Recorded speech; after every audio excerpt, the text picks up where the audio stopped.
আল্লাহ বলেন না কোরআনে কোথাও তোমরা বেশি বেশি নামাজ পড়ো, 5 ওয়াক্ত নামাজের পর নফল নামাজ বেশি পড়লে ভালো, কিন্তু আল্লাহ তাআলা আলাদা করে বলেন না যে নামাজের রাকাতের সংখ্যা অনেক বেশি করো।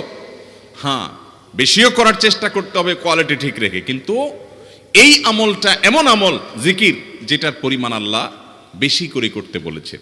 আল্লাহ তাআলা অন্য আয়াতে বলেছেন ওয়াজকুর রাব্বাকা কাসীরা, তুমি তোমার রবের জিকির বেশি পরিমাণে করো।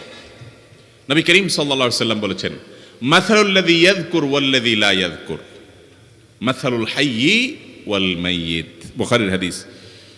যারা জিকির করে আর যে জিকির করে না, এই দুই ব্যক্তির দৃষ্টান্ত এবং উপমা হলো জীবিত এবং মৃত মানুষের মতো। যে জিকির করে সে জীবিত মানুষের মতো, যার মধ্যে আল্লাহর জিকির নাই সে হলো মৃত মানুষের মতো।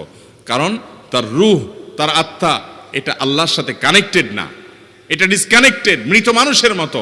দুনিয়ার মানুষ তাকে জীবিত দেখছে, সে আক্ষরিক অর্থে জীবিতও বটে, হাকিকাতান এবং অন্তর্নিহিতভাবে যখন তাকানো হবে তার এক কলব তার মালিকের সাথে কানেক্টেড না থাকার কারণে সেটা মরা। এই মরা অন্তর আর জিন্দা অন্তরের ভিতরে আসমান এবং জমিন পার্থক্য।